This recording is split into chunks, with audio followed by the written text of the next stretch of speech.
pequenininho. É bom quando é um negócio, né? Tablet, né? Deus é mais. Hoje a gente vai dar um salto em alguns temas, para que a gente possa não perder conteúdo e ao mesmo tempo sintetizar e a gente conseguir finalizar Atos, quem sabe até maio, metade de maio. Acredito que se a gente enxugar aqui, não diminuir o conteúdo, mas tentar ser o mais sintético, de sintetizar o conteúdo, acho que a gente consegue chegar lá. Atos capítulo 12. Atos capítulo 12, antes de ler Atos, eu quero falar algumas coisas. Mas já marca aí Atos capítulo 12, tá? Tua Bíblia, seu celular. Não sei se vocês viram, em São Paulo, um desabamento de um prédio, que era uma ocupação, e aí uma pessoa morreu nesse desabamento, não conseguiram por 40 ou 30 segundos, segundo os bombeiros, não conseguiram salvar uma pessoa que morreu soterrada nesse desabamento, né? É algo muito triste, porque é uma ocupação. Uma ocupação tem a ver com quando você não tem uma casa, você pega prédios, geralmente de origem privada, você entra e ali você começa a morar nas repartições, né? Por que eu estou falando isso tudo? Porque tem a ver com a nossa temática aqui, era uma ocupação. E essa ocupação já tinha sido pedido a reintegração de posse, tanto do Estado ou da parte particular, e aí, milagrosamente, um prédio desaba com gente dentro. E a gente tem visto o pobre sofrer de todas as áreas, né? De todas as frentes. E hoje é o dia do trabalho, o dia do trabalhador, né? E a gente vê direitos do trabalhador sendo agredidos, e a gente, como igreja, a gente precisa falar sobre isso, porque tem a ver com a igreja de Atos. Eu lancei um videozinho rápido hoje no Facebook falando sobre isso. A igreja de Atos era uma igreja subversiva. A igreja de Atos era gente de ocupação, porque o território deles estava ocupado por Roma, estava sendo dominado por Roma, né? Roma tinha o Quírios, o Senhor, o César, alguém que dominava, alguém que ditava as regras, alguém que dizia com que roupa você podia ir para a rua, alguém que dizia quais são os dias que você pode cultuar. Havia um domínio humano, homem dominando homem, gente dominando gente, gente prendendo gente, gente maltratando gente. Isso era a ocupação de Roma em Israel. E a igreja vinha a momentos subversivos desse domínio. Dizia, pera lá, César, não é dessa forma. Jesus dizia, olha, dê a César o que é de César é dele. Mas entregue a Deus o que é de Deus. De quem é a face nessa moeda? Quem é que esculpe o rosto desse dinheiro? Quem é que dá forma a esse dinheiro? E o livro de Atos dos Apóstolos é um livro completamente subversivo, porque a gente vai caminhar por um capítulo em que Tiago, irmão de João, é assassinado. Um homem é assassinado, ele é morto. A gente está vendo aquelas vidas daqueles amigos de Jesus, aqueles 12, Tiago corajoso, Boanerges, filho do trovão, ele vai ser morto agora. Ele vai ser assassinado numa ocupação de Roma em Israel. A gente precisa se atrelar a esses detalhes e não perder aquilo que é importante e tentar, de alguma forma, conectar com isso que a gente está vendo aí fora. Um homem que protestou, um homem que foi subversivo, um homem que enfrentou, foi morto. Aquele homem que disse, Senhor, você quer que a gente faça cair fogo do céu? Foi morto. O corajoso foi morto, cara. Você está entendendo isso? Que nesses dias, que nessa época, que naquele dia era um momento difícil e que havia uma subversividade corajosa, que havia gente que dava as fuças para bater, Havia gente que estava dizendo não. Havia gente que estava dizendo não é assim. A justiça, ela não está prevalecendo. Há uma manutenção de um completo esquema injusto. A manutenção da maldade. A gente não pode aceitar o mundo como ele está. A gente não pode deixar o mundo do jeito que está. A gente não pode olhar para as estruturas políticas, religiosas e dizer que está tudo bem. A gente precisa protestar. A gente precisa romper. A gente precisa ser gente que, como em Atos dos Apóstolos, não está contente com as coisas do jeito que estão. A gente está vendo os nossos direitos estão sendo assaltados. A gente está vendo a nossa vida está sendo massacrada. A gente está vendo as oportunidades estão sendo perdidas. E a gente invoca a igreja de Atos como a igreja padrão, como a igreja primitiva, mas a gente não está atento ao grau de subversividade, ao grau de anarquia e da maldade que está acontecendo aqui. Gente que não está indo de acordo com o fluxo, está dizendo, não, pera lá, não é assim que é. Não, pera lá, não é esse jeito de agir. Não, o Senhor não nos ensinou assim. Aqui a gente está falando de um estado confessional. Por que é importante você aprender isso, querido? Porque quando o Estado ele tem uma religião, ele vai dizer para o povo que ele tem que seguir a religião dele. Então a gente está passando por um momento em que Israel era um estado confessional, mas Roma também. E aí Roma domina Israel. Roma esmaga Israel de impostos. Mas diz, olha, o teu Deus pode ficar tranquilo. Segue com o teu Deus, pode construir o templo, para mim é indiferente. Mas esse Estado de Israel, governado por Herodes, é um Estado confessional, em que o tribunal, o Supremo Tribunal Federal da época, eram religiosos, que determinava a forma que as pessoas deviam adorar, que determinava a forma que as pessoas entendiam Deus. E isso você precisa entender. Porque hoje a gente tem aqui no Brasil o que se chama de bancada evangélica. Se a gente deixar esse povo dominar, se a gente deixar essa corja dominar, nós estamos de alguma forma encurralados. Porque não é o evangelho, é o olhar do evangelho que eles têm. E é isso que vai acontecer no capítulo 12 de Atos. Pedro é preso. Preso porque faz uma pregação, porque faz uma leitura, porque tem um olhar, porque enxerga de uma forma diferente. Porque a gente acha que é o máximo. Não, quando o Brasil for governado por evangélico, aí vai ser bom. Não! Porque ser evangélico não é ser sinônimo de ter qualquer tipo de compromisso com a cruz de Cristo. Ser evangélico hoje não é sinônimo de comprometimento com a missão de Deus. Ser evangélico hoje não é sinônimo de compromisso com o reino.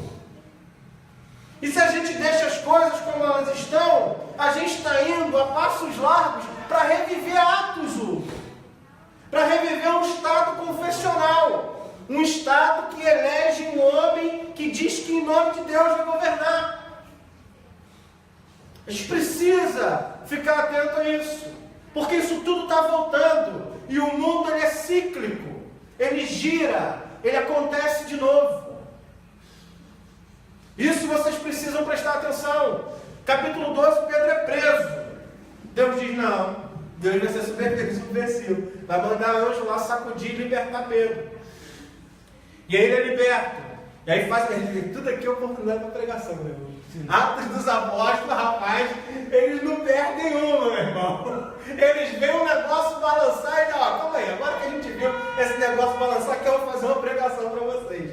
Eles enxergam, de alguma forma, a mão de Deus, o agir de Deus. Eles interpretam a vida segundo o Evangelho, que está acontecendo ali.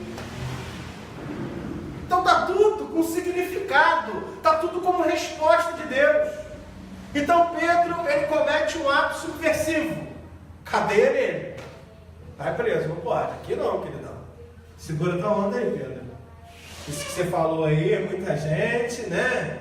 É gente ouvindo verdades, esse tipo de verdade. Já viu? Vocês já ouviram isso? Não, é verdade, querido. Mas não é bem assim.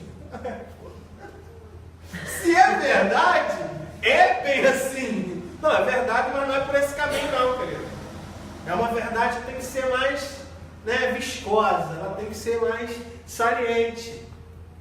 A gente está lidando com um povo hoje que quando a gente diz alguma verdade, berra. Quando a gente diz qualquer tipo de verdade, berra. Então Pedro, ele vai preso. Ele vai preso, mas não fica preso. Ele é solto. Acontece um milagre. Deus não deixa Pedro preso, né? E aí ele faz uma reflexão depois aí, né? Então ele se toma a palavra e diz: agora sei verdadeiramente que o Senhor enviou o seu anjo, e faz uma pregação. Ele vai pregar. É uma oportunidade de pregação. Mas aqui a gente entende que havia um propósito na existência desses homens, e o encarceramento não era um fim, era um meio pela qual aconteceria todas as coisas. Eles seriam presos sim, Deus não livrou eles da cadeia. Deus não livrou eles do cárcere, eles foram presos. Deus livrou eles de permanecerem na situação de preso. Então havia um propósito. Havia um propósito deles na prisão. Havia de alguma forma, porque a gente acha que Deus vai impedir que essas coisas aconteçam. O Hugo falou aqui no domingo, né? Parece que a gente entra numa redoma, uma bolha de vidro, que parece que nem o mal, né, de alguma forma, chega até a gente. E o mal chega. É inevitável. Ou você nunca passou por nada ruim? O problema é que a gente, eu estava conversando com o Conrado, o problema é que a gente é tão sistemático nas coisas que a gente faz, então a gente começa a agir, né, dentro de um sistema de coisas. Não fiz isso, de alguma forma Deus não pode, de maneira nenhuma, me deixar na mão, porque, né, eu segui isso aqui. Quem é Deus, né? Pô, não vai resistir, né, cara? Olha o que eu fiz, cara. Né? Pô, tudo certinho, bonitinho. Deus vai dar mole? Não acredito que ele vai dar mole nisso comigo, não. Gente, dá ruim, gente. Tá? O cara foi preso. Ele deve ter sido preso com truculência. Você acha, querido, por favor, gostaria de se dirigir à cadeia? Aí, não, senhor, eu acho melhor não. Não, por favor, eu insisto. Ele, não, cara. Melhor ficar aqui, não. Eu vou insistir mais uma vez. Por observe, se dirija, né? Tá aqui o Google Maps, tá? Imagina na cadeia, o senhor pode se dirigir até lá, lá vai ter um guarda para fazer o serviço de quarto com você, né? Vai colocar um colchão adequado. Não, cara, os caras estão sendo presos para me, né? Porque a gente imagina que o cara tá numa folga aqui, né? Que o cara roubando, tá? E o cara roubando tá de brincadeira, né? Não tá. Não está. Quem prende, bate, empurra, puxa. Ou você acha que Pedro falou: não, eu quero meu habeas corpus, eu vou fazer o exame de corpo de delito. Aquele cara me bateu. Não tem jeito, irmão. Eu quero que você entenda que eles estavam colocando a vida deles, a existência deles, a permanência da sua vida em xeque toda vez que eles enfrentavam um sistema que era muito mau. Porque hoje é assim, cara. Hoje todo mundo processa todo mundo, né? Tem esse direito. Né? Hoje em dia, se o cara falou alguma coisa com você no Facebook que você não gostou, você vai lá e processa do jeito. Agora, você não vive numa situação de domínio. Na verdade, diferente do período da ditadura militar, que até as músicas precisavam ser verificadas. Porque se tivesse alguma coisa na música que criticasse o regime, ela não poderia ser tocada. Então os artistas faziam o quê? Eles disfarçavam as músicas, né? Para poder seguir a trilha e tocar. Então os apóstolos, acham que os apóstolos eram diferentes? Eles eram diferentes. Eles não disfarçavam nada, eles tinham uma cara de pau tremenda. A gente vai acompanhar o próximo capítulo aí, só um minuto. Não esfria, né? A gente vai acompanhar o próximo capítulo.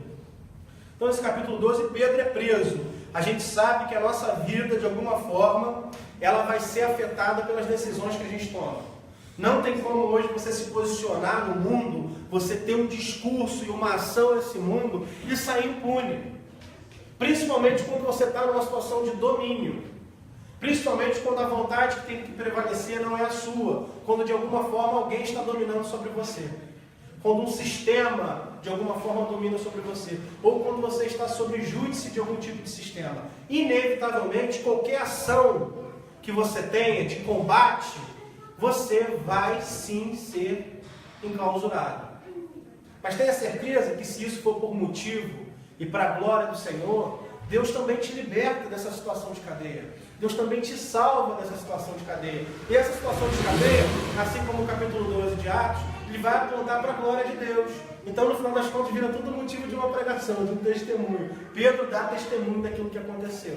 Tá? Eu não vou entrar profundamente sobre anjo, eu não vou entrar profundamente nisso, mas eu quero dizer que a condição subversiva do ensino apostólico levava eles de vez em quando para esse caminho de cadeia. Paulo vai ser apedrejado, vai estar aqui como morto. Começou a parar de apedrejar porque acha que morreu. Eu vou chegar lá. Então Paulo é apedrejado.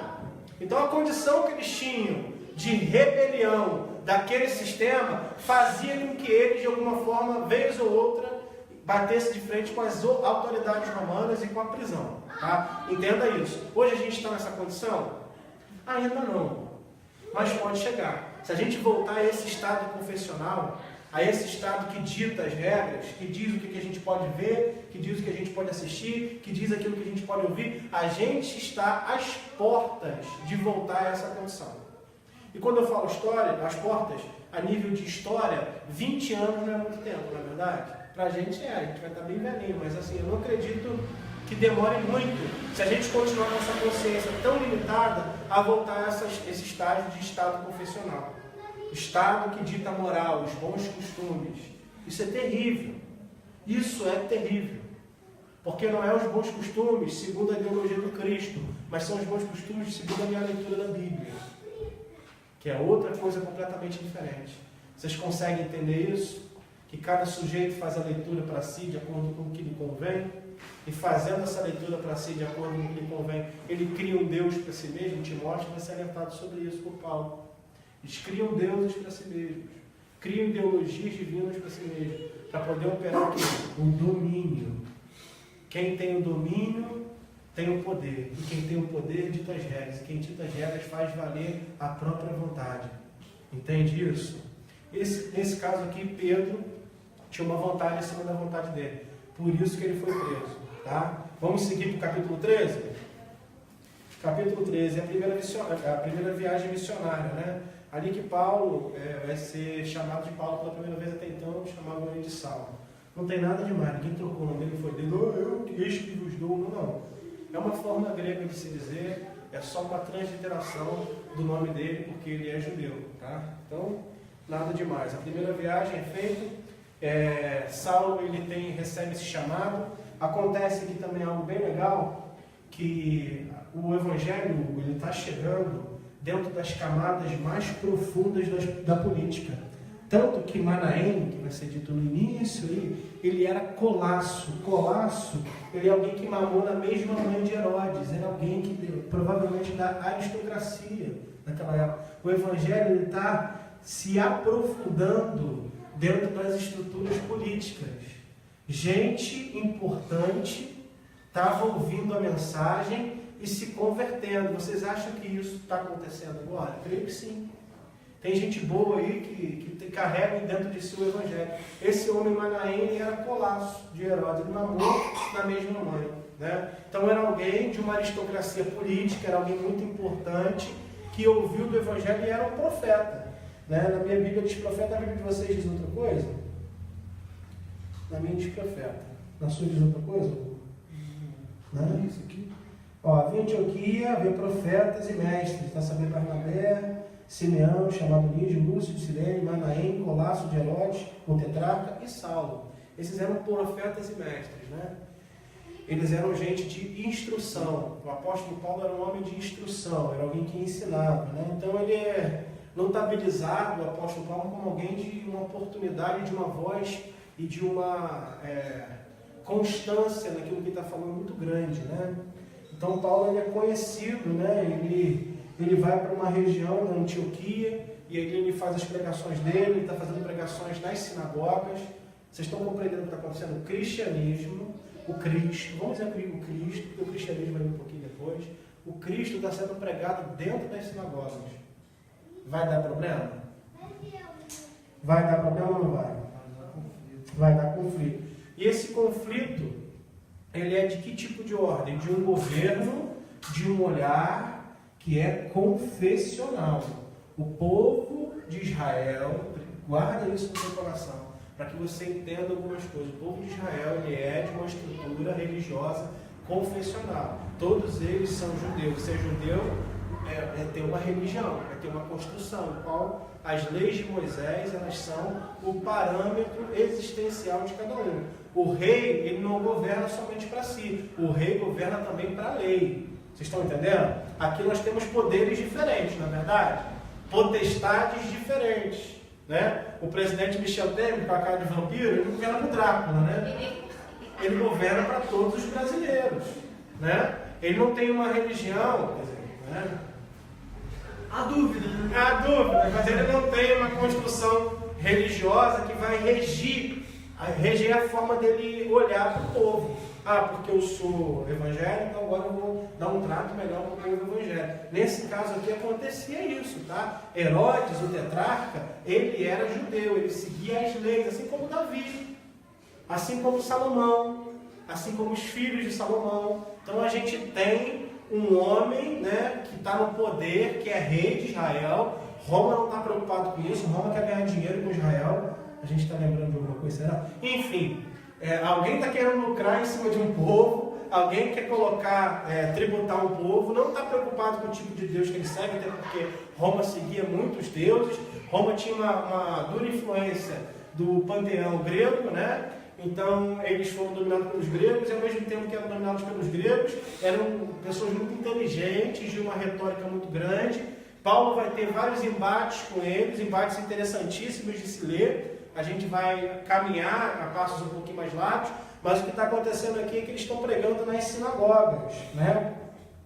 Então ele prega sobre quem? Ele prega sobre a lei? Não, ele prega sobre Jesus na sinagoga. Ele está indo para o enfrentamento, ele está indo para o embate, ele está indo para o debate, ele está indo para falar aquilo que ele tem de conteúdo, para contrapor o conteúdo da sinagoga. Vocês conseguem compreender isso nesse nível? Porque senão a gente vai achar que eles são pobre coitado, que estão com aquelas mantinhas, aquela barba grande, andando com o cajadinho deles. Não, eles estão indo para o enfrentamento, eles estão indo para poder dizer sobre a verdade do Cristo. Eles estão dizendo que os pecados foram perdoados, que existe alguém que perdoa pecados, existe alguém que não vai fazer mais manutenção de estrutura religiosa, que disse que o próprio corpo dele era o templo, que ele destruía em 3 dias e construía de novo.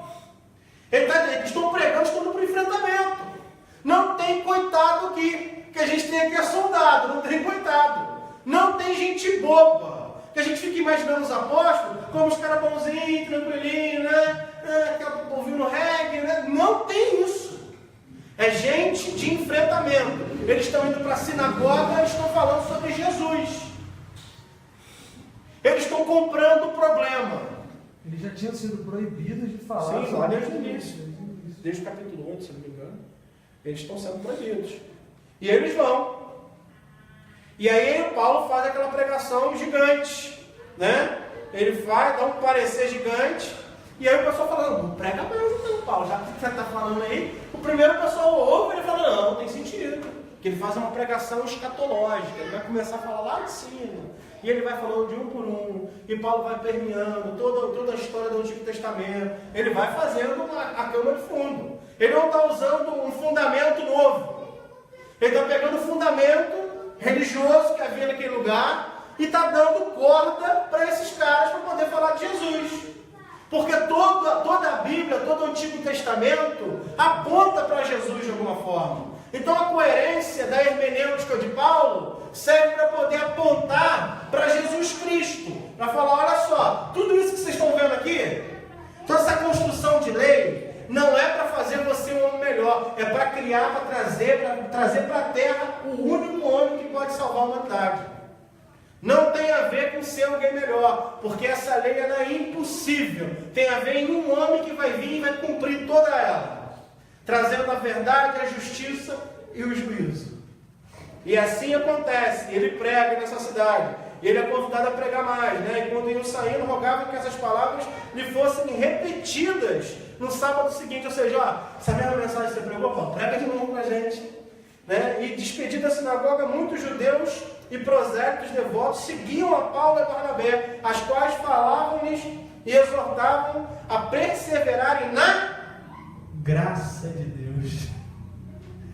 Ó, gente, eles estão reinventando aqui. E aí Paulo fala o seguinte, gente, agora não. Agora nosso foco, ó, o pessoal está pedindo a gente mais, pediu bis, né? Eles querem mais uma canja, né? Querem mais um pouquinho, mas vamos fazer o seguinte. Ó, no sábado seguinte reuniram-se quase toda a cidade para ouvir a palavra de Paulo. Mas os judeus, vendo as multidões, encheram-se de inveja. Então, ou seja, o lado de lá ficou por conta, né? E blasfemando, contradiziam o que Paulo falava, começando a refutar o que Paulo dizia. Houve um embate ideológico, tá? Então Paulo e Barnabé, falando ousadamente, disseram: era certo que a vós se pregasse em primeiro lugar a palavra. Mas visto que vocês rejeitam a palavra e não vos julgais dignos da vida eterna, eis que nós viramos para os gentios. Porque assim nos ordenou o Senhor: eu te pus para a luz dos gentios, a fim de que sejais para a salvação até os confins da terra. Os gentios ouviram isso, alegravam-se e glorificaram a palavra de Deus. E creram todos quantos haviam sido destinados para a vida eterna. E divulgava-se a palavra do Senhor por toda aquela região. Mas os judeus incitaram as mulheres devotas de alta posição e os principais da cidade suscitaram uma perseguição contra Paulo e Barnabé. Mais uma vez, aquilo que eles disseram, a posição que eles tomaram em relação àquilo que eles iam fazer como destino de vida, como missão na vida, foi, mais uma vez, virou motivo para que eles fossem perseguidos. A gente está vendo gente coitadinha aqui? A gente está vendo gente de enfrentamento. Gente que decidiu por uma missão, que se vocacionou, que recebeu a vocação e transformou essa vocação em uma atitude de vida. Que decidiu no coração seguir alguma coisa. E Paulo já mostrava, né, que ia ser um cara enguiçado já desde o início, né? O que eles fizeram? Seguiram o mandamento de Jesus, meu Deus do céu. Falaram: vocês não querem, vocês estão fazendo isso com a gente?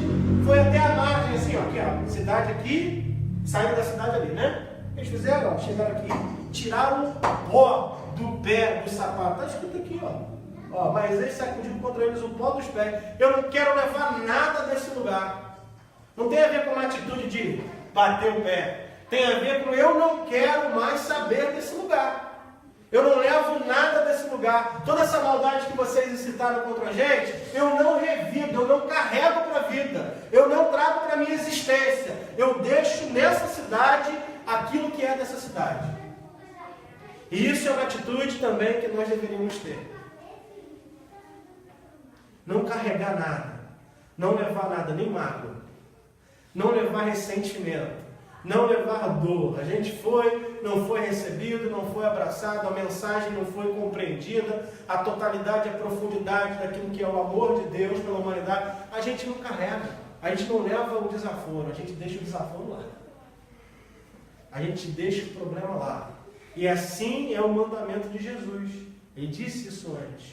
Paulo nada mais está fazendo aqui aquilo que é a instrução de Jesus Cristo. Bater os pezinhos e falou: tá bom, vou deixar tudo que vocês falaram, toda a forma que me trataram aqui, que fique aqui, que não me acompanhe, que não venha atrás de mim, que essa maldade revoltosa, que essa forma, que esse enfrentamento maldito fique aí, carrega ele para vocês, sejam vocês isso que vocês desejam para mim.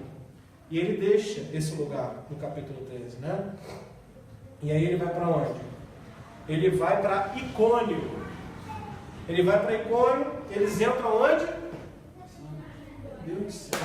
Esses caras são muito doidos. Eles estão indo de sinagoga em sinagoga.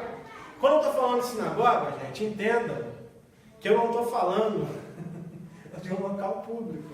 Havia uma liderança judaica, que eram os principais da sinagoga, você vai ver isso nos evangelhos, que eram os líderes daquele lugar. Não era um local público que você podia discorrer suas ideias da torta da direita, não. Era um local destinado aos judeus. Eu até gostei. Eu já ia até dar um passinho aqui. Era um lugar destinado aos judeus.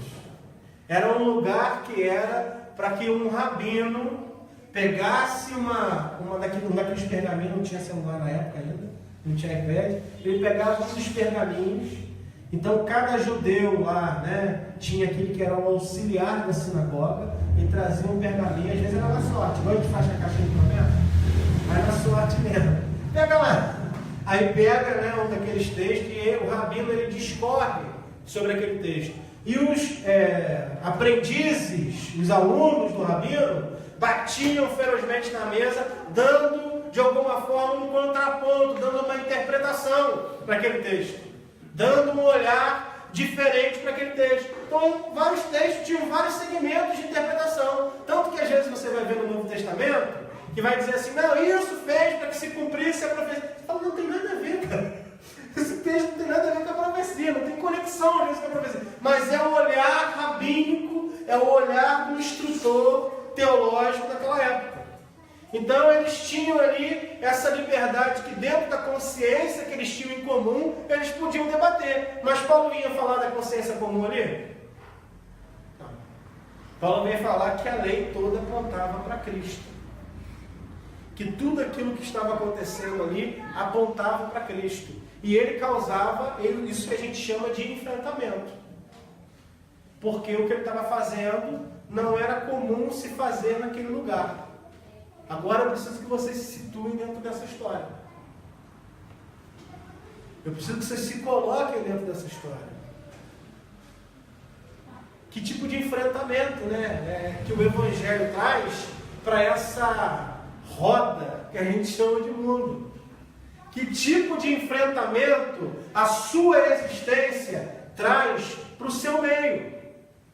Que tipo de enfrentamento o seu olhar sobre o próximo, sobre a vida, sobre Deus, traz para o seu meio? Porque o que eles estão fazendo aqui, segundo o olhar rabínico da instrução, é uma desobediência. Só que é uma desobediência para a vida. Vocês já tentaram compreender que às vezes a sua vida tem que ser uma grande desobediência ao curso desse mundo? Que a sua vida ela precisa de um sentido anárquico, anarquia em relação aos valores desse mundo? É necessário a gente compreender que às vezes a nossa vida é uma resposta para a forma, para o curso que esse mundo está levando, para a forma que as pessoas estão fazendo gerência da sua existência. E é isso que a gente precisa pensar quando a gente olha para a vida dos apóstolos que iam de sinagoga a sinagoga, pregando, dizendo, questionando os valores que eles tinham sobre a vida. Os questionamentos que eles estão fazendo aqui são questionamentos sobre a vida. Olha, vocês precisam ir o tempo todo, tanto que vai dar problema. Em Atos capítulo 15, eles vão falar, gente, para poder continuar esse negócio de evangelho, a gente vai precisar se circuncidar. Não, dá até para seguir, mas tem que passar a faca. Não dá para continuar desse jeito. Porque haviam questionamentos de ordem da vida. Bom, eu vi o que aconteceu lá com Moisés. Deus quase matou ele porque não circuncidou o filho dele. Então a gente tem que continuar esse negócio de evangelho, beleza, mas pelo menos uma circuncidada a gente tem que dar. Porque é perigoso. E aí a gente precisa trazer para a nossa vida a forma que esses apóstolos interpretavam, inclusive, o sofrimento. Porque essa posição que eles tomavam trazia para eles grande sofrimento. Essa posição que eles tomavam trazia para eles um ônus na vida. Amigo, olha para mim aqui. Olha para mim aqui, amigo. Amigo, olha para mim aqui. A gente está cultuando, a gente está aprendendo. Não é hora de falar agora. Amém? E eles traziam um ônus, de alguma forma, para a forma que eles interpretavam as leis. Eles traziam, havia ônus para isso. Havia ônus. Não era uma vida fácil assumir a posição que eles assumiam publicamente, porque a gente está falando de um Estado confessional. O Estado confessional dita a forma que você tem que crer. Dita a forma que você tem que crer. E aí, o problema que você arruma não é apenas de ordem religiosa. O problema que você arruma é de ordem civil. É uma desobediência civil. É desobedecer aquilo que se tem como lei do Estado. Então há um perigo rondando a vida deles, que é um perigo de morte. É um perigo existencial. Não é somente um olhar que os religiosos querem matar eles. A lei são os religiosos. Eles eram homens da lei. Eles eram homens que eram funcionários do Estado. Quando a gente fala os principais da sinagoga, a sinagoga era um lugar em que o Estado apontava as leis que o povo devia seguir. Hoje a gente tem aqui no Brasil o que a gente chama de liberdade religiosa, que não é liberdade nenhuma. Porque os povos africanos, os pretos, eles são segregados nas favelas, eles não podem ter o tipo de culto que eles acreditam, os centros são quebrados, são marginalizados, são chamados de endemoniados, eles não podem exercer. A gente está voltando para um Estado confessional, agora não mais com um governador ou com um César que tem uma religião, mas a gente está vindo com pessoas manipuladas por um senso religioso, destruindo a vida de outros. E a gente está achando que isso é normal. Que é um monte de traficante que se diz evangélico, ou seja, o crime confessional. A gente está falando lá de Roma, do Estado confessional. Agora a gente está falando de traficante evangélico, do crime confessional, crime religioso. Que entra dentro dos centros e quebra os centros de Umbanda, que quebra as imagens deles. Aí você vai dizer isso dentro de uma igreja de origem pentecostal, ele vai dar glória a Deus. Nego vai falar aleluia. A quebraram lá os santos da macumba, aleluia.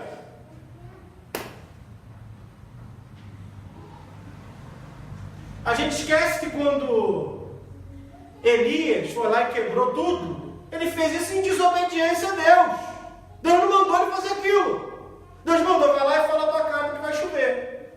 É só isso.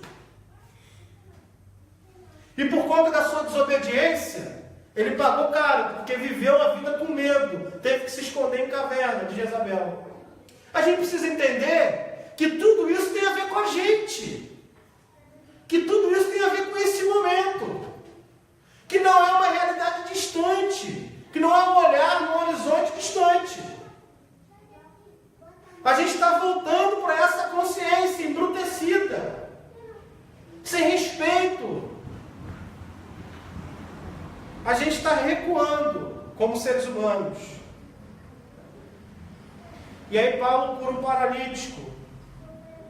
E aí o pessoal começa a ficar alvoroçado, porque não só as palavras deles fazem sentido, como também há poder naquilo que eles fazem.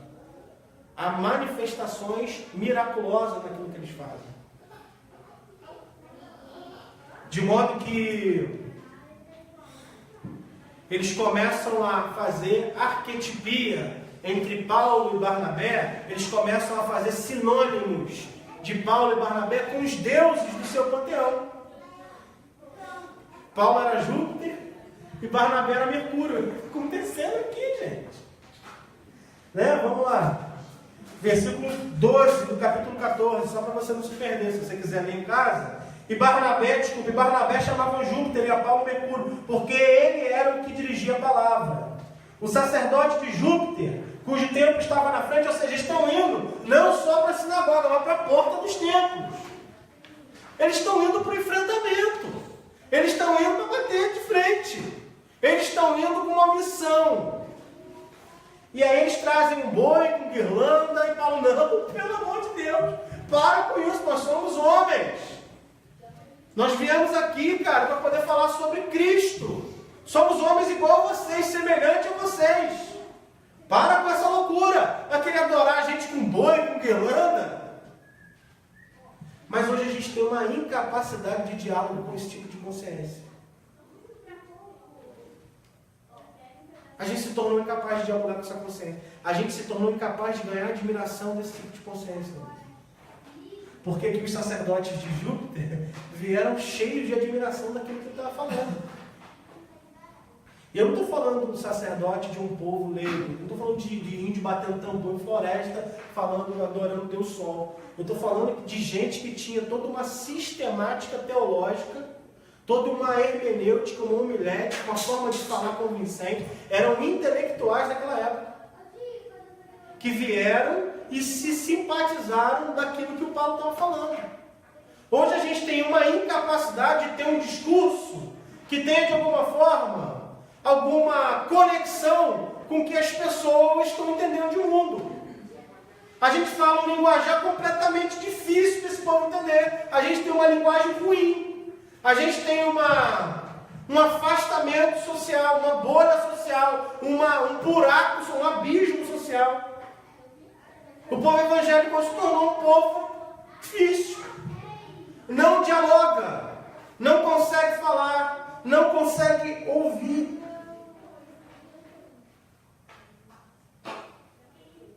Não consegue ouvir o Espírito, não consegue ouvir o mundo. E aí, a gente acaba perdendo oportunidades de diálogo franco, de conversas poderosas, que podem alterar a rota, a rotina de pessoas. A gente perde a oportunidade. E Paulo, ele não está se importando aqui que a religião que o cara professa, com a forma que ele entende a dinâmica de mundo e Deus. Paulo está aqui com uma mensagem. Ele prega uma mensagem. E se você for pegar e separar no capítulo, eu já me dei o trabalho, se você quiser também ter esse trabalho, eu até indico. Se você for ver as pregações de Paulo em Atos dos Apóstolos, todas elas falam praticamente a mesma coisa. Ele não tem uma pregação, é porque a gente precisa, né? Imagina, a gente tem que ter uma pregação no domingo e outra na terça. Se tiver a mesma pregação no domingo e na terça, vocês vão morrer de dormir aqui. Né? Aí Paulo não está muito preocupado com essa diversificação teológica da mensagem. Ele prega praticamente sempre a mesma coisa. Ele vai mudar um pouquinho o diálogo quando ele vai para o Areópago.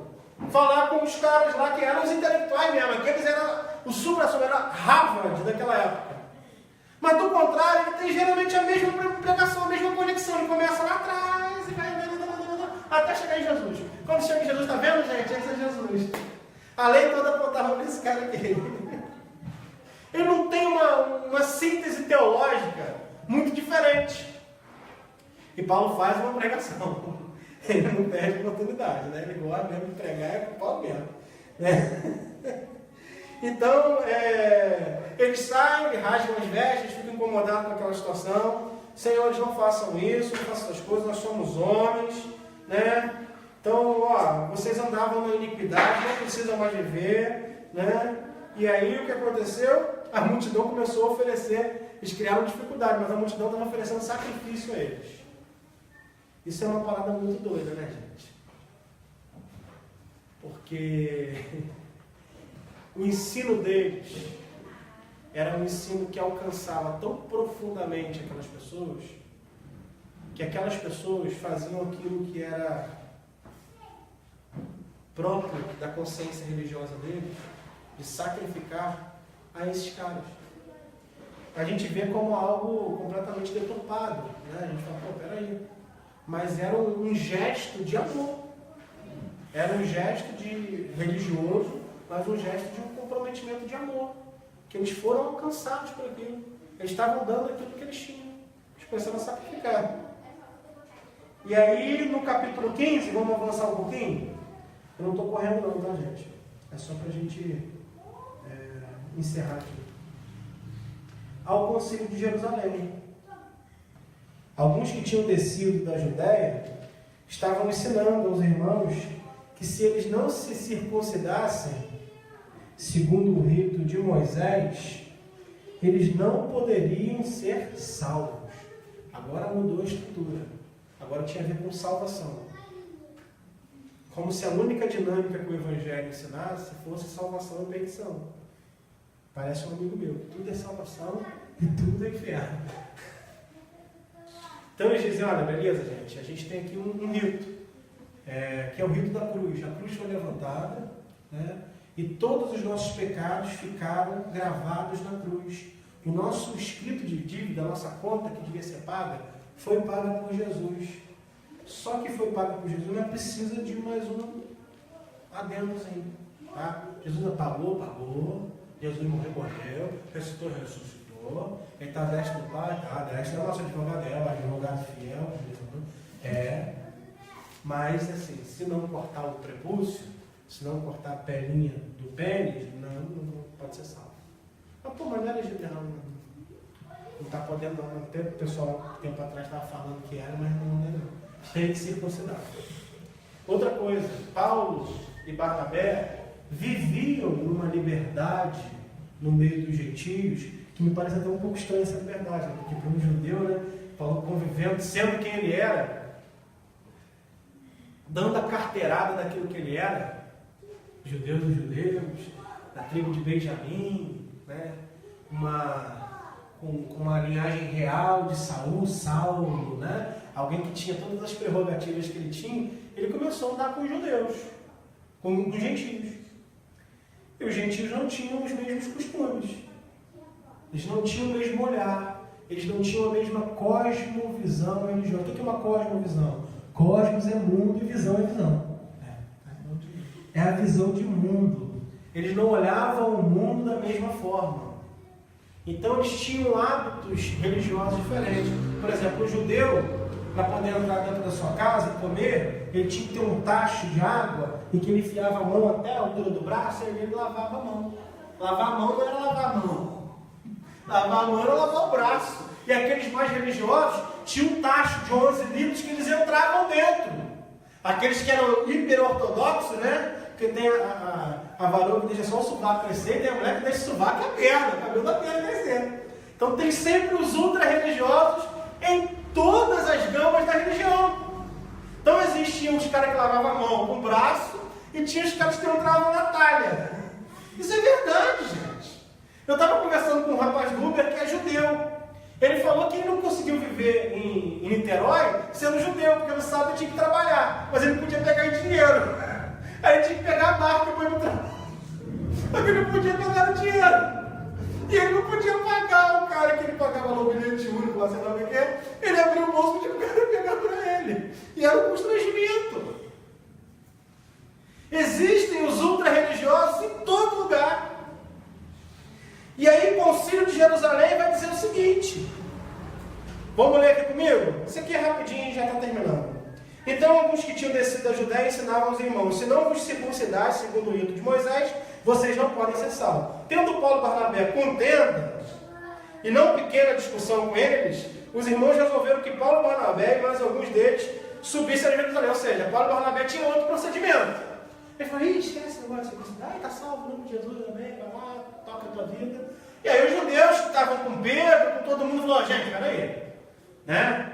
Tem que circuncidar. E aí teve uma contenda, teve uma briga. A visão agora começou a racha dentro do projeto do caminho.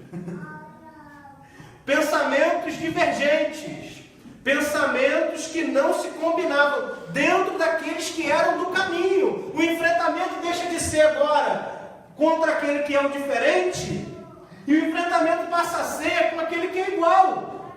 Por conta do quê? Visão religiosa. Pela confissão religiosa. Agora, se houvesse um racha, vamos dizer que houvesse um racha, e se Pedro resolvesse dominar Jerusalém, Pedro ia impor o quê? Gente, para tu estar salvo, mas tem que circuncidar. Quando a gente coloca a religião para dominar as pessoas, é isso que acontece. E aí, sabiamente, eles fazem uma reunião. É assim que gente discorre, é assim que gente debate. É sentado, conversando. Então, gente, beleza, não está tendo acordo entre Barnabé e Paulo e o pessoal dos apóstolos, lá, os outros. Então vamos fazer uma reunião. Paulo, mandaram um e-mail para Paulo, né? Paulo sobe, o Barnabé pega o trem, E vem porque a gente precisa discutir isso, a gente precisa conversar sobre isso. Está tendo um problema, está tendo uma questão. E aí, é aquilo que a gente vai falar semana que vem, que é o Concílio de Jerusalém. Mas entendo que o que está acontecendo agora é um embate, uma discussão religiosa entre dois pontos de vista dentro do mesmo nicho de identidade religiosa. Agora, a questão não é mais... Cenas dos próximos capítulos. Você decide. Agora a questão já não é mais a briga com o diferente. Agora é o momento deles mostrarem como que o discípulo de Jesus anda. Como que caminha aquele que tem um pacto com a cruz. Como que decide. Como que faz. E isso precisa também, de alguma forma, trazer-se e olhar para como que a gente faz o nosso rito democrático. Porque a democracia, ela é uma construção que dentro da sua forma de interpretar, significa que o governo está no povo, está para o povo, é o povo que decide. É assim que é. O que você decidiu até hoje? Outra coisa não. Te perguntaram alguma coisa? Eu falo, vou fazer uma reforma tributária aqui. Você vai pagar mais juros. Te perguntaram alguma coisa? Mas alguém que você elegeu provavelmente votou a favor disso. Se a democracia está para o governo do povo, e a gente elege gente que vai fazer-nos democratas junto com eles, né, colocando o mandato como responsabilidade para fazer aquilo que deve se fazer para o povo, a gente sim precisa de debater política junto com a religião. Porque tem gente morrendo em fila de hospital, e são os pastores que estão indo lá orar. Tem gente morrendo aqui no morro e tem um projeto social que cuida de gente aqui. Tem gente que está carecendo de uma série de coisas que vai fazer a única refeição, às vezes, lá no casa, as duas únicas. E isso é um assunto político. Não está acontecendo porque alguém está comendo a fatia deles. Alguém está tendo mais do que precisa, para alguém não ter aquilo que é necessário. Então, Atos não trata somente da história dos apóstolos. Atos conta a nossa história. Atos conta aquilo que a gente pode voltar a qualquer momento e que já voltamos ciclicamente. Atos vai falar de trabalho, hoje em dia do trabalho, né? Atos vai falar de trabalho, de gente que trabalhou muito, de gente que incansavelmente não se cansou de enfrentar o sistema daquela época, de enfrentar o olhar religioso daquela época, de enfrentar uma instituição que propagava a morte, de enfrentar gente que tinha compromisso com a maldade, de enfrentar gente que tinha aliança com a injustiça. Será que a gente ainda é o povo do enfrentamento? Será que hoje a gente consegue nos nutrir de argumentos suficientes para combater a maldade que é propagada não só dentro do governo, mas também dentro das sinagogas de hoje? Será que esse deixou de ser a função do cristão? Será que hoje a gente consegue com a vida, não estou agora falando só dentro da área intelectual, mas também com a vida, de alguma forma, fortalecer aqueles que de alguma forma foram injustiçados por esse sistema, tanto religioso como político? São perguntas que eu estou fazendo para vocês, que são mais importantes do que as respostas que eu tenho para dar. Porque as perguntas precisam ecoar dentro do coração de vocês em relação ao posicionamento que vocês tomam como cristão. Essas perguntas talvez não ecoem nada dentro de você, porque talvez você esteja empregado, mas tem gente aqui que está desempregado. Porque talvez você tenha comida em casa, mas eu tenho certeza que teve gente aqui que já não tem comida em casa. Porque tem gente que está aqui que de alguma forma tem algum tipo de amparo social, mas tem gente que está completamente desamparado. Não é assunto seu, até que seja assunto seu. Não é problema seu, até que seja problema seu. E Atos dos Apóstolos faz essa narrativa desse embate entre aqueles que eram cristãos e não estavam só combatendo a ideologia religiosa, eles estavam combatendo o Estado.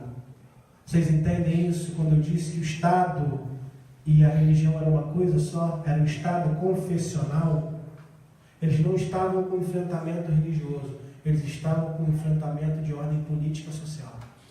Isso precisa ser entendido, para que você deixe de ser cabeção A religião e a política não se misturam. Isso é uma idiotice. Isso é a maior idiotice que eu já vi na minha vida. Porque hoje você tem a vida que você tem a construção social que você tem o estudo que você tem, ou que você não tem, por conta de toda uma construção política social. E a igreja está evitando de falar sobre isso, porque ela não quer armar gente para o enfrentamento, ela quer criar ovelha para morrer. Hoje a ovelhinha ela tem que ser semelhante ao leão de Apocalipse capítulo 5. Ela tem que ter força, ela tem que rugir. Ela tem que rugir não para poder defender a própria vida, porque aquele que quer ganhar a própria vida vai perder. Mas aquele que perder a sua vida, por amor ao nome de Cristo, vai encontrar ela. E Cristo veio como cordeiro para poder morrer por gente. Não é por situação política. Não é por construção ideológica, mas por gente. Mas essas pessoas vivem num mundo em que o poder, a potestade que domina é essa. Então a gente precisa ter conhecimento. A gente precisa ter o conhecimento para poder de alguma forma enfrentar essas maldades que vêm sendo perpetuadas pelo poder político. Tanto aqui em Atos dos Apóstolos, como acontece hoje na vida. A gente precisa interpretar a vida através do Evangelho e o Evangelho através da vida. A gente precisa entender que isso tudo é muito cíclico, que pode voltar a acontecer novamente. Vamos ficar de pé? Voltemos ao Evangelho, gente. Vamos parar com essa balela religiosa desse Deus miojo que é para resolver os problemas da minha vida. Eu acho que a gente precisa avançar. A gente precisa ter dentro do nosso coração esse Evangelho do enfrentamento, que vai bater de frente com esses sistemas da maldade.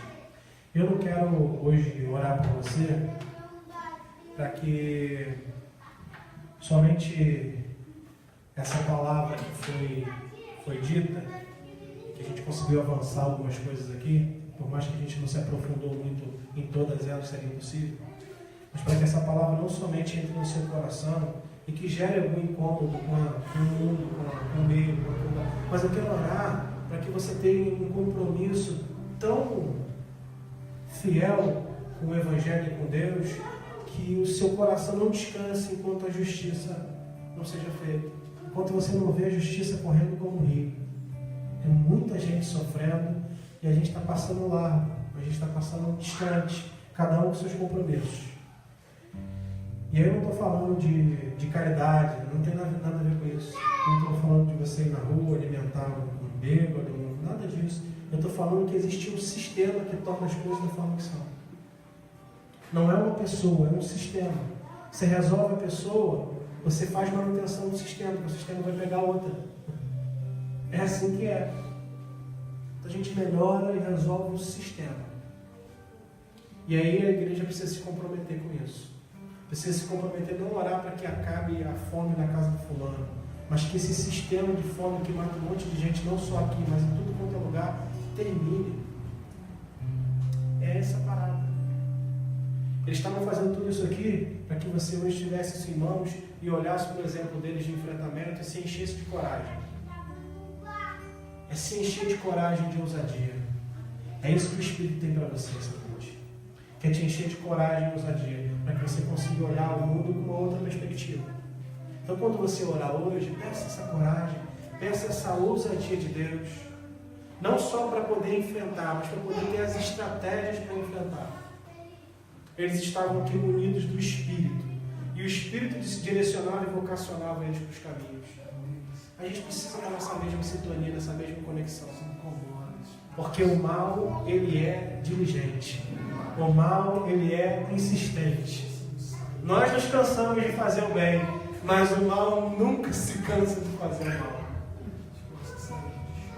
A gente precisa ter essa desobediência com esse ciclo desse mundo, com a forma que esse mundo tem pensado. Deus, eu oro, Pai, em nome de Jesus, para que o Senhor torne o coração dessas pessoas inconformável com o ciclo desse mundo, com esse ciclo de maldade, com essas manutenções de injustiça que fazem o povo sofrer a todo tempo, Senhor. É prédio desabando na cabeça de gente, é gente desempregada com fome, é gente morrendo de fome, é gente incompreendida, é gente que não tem tempo para aprender, que não tem tempo para viver, que não tem tempo para respirar, que não tem tempo para pensar. É muita gente tentando confundir e roubar aquela semente que o Senhor colocou no coração de alguns deles. É muita coisa tentando sufocar, Senhor, aquela sementinha que o Senhor deixou, Senhor. Eu te peço que essas correntes sejam quebradas.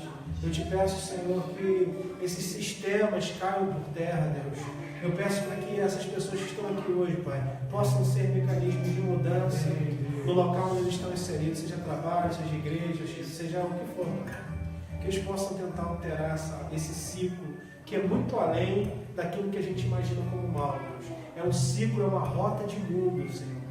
E esse mundo como um objeto vivo, que vem tentando tragar o tempo todo a paz e a esperança das pessoas, Senhor. Que a gente consiga ter esse coração de enfrentamento. Que a gente consiga ter esse coração o tempo todo esperançoso pela vitória do reino, Senhor. Que a gente não se desesperance pelo caminho, Senhor.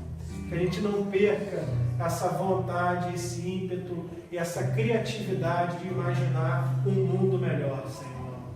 Eu sei que o Senhor torna tudo isso possível, Senhor.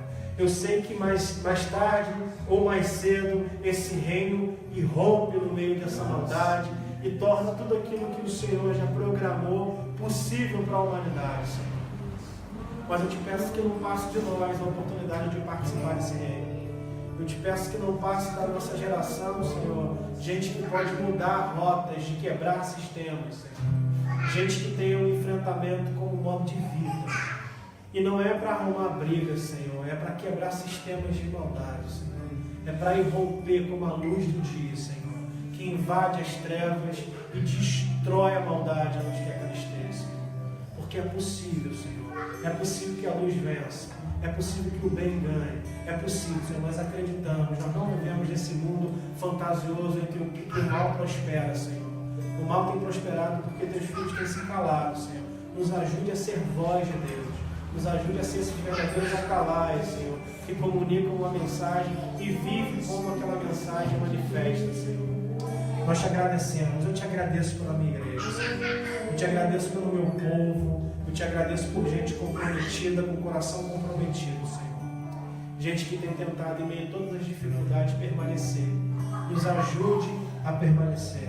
Nos ajude a continuar. Esperança em nossos corações, Pai. É o que eu creio, é o que eu peço, é o que eu comunico com a minha oração, Senhor. Com toda a fé possível que o Senhor me deu, crendo que essa mensagem brota, Senhor, como uma árvore frutífera no coração dessas pessoas, Senhor. Muito obrigado, Senhor. Obrigado pelo poder de comunicar a sua mensagem. Em nome de Jesus. Amém. Que a graça do Deus que é Pai, que essa comunhão gostosa do Espírito Santo e essa salvação de Jesus comunicada pelo perdão dos pecados possa permanecer no coração de vocês durante a semana, durante o tempo que vocês estiverem aqui na terra, porque nós somos o povo do amor. Amém? Amém.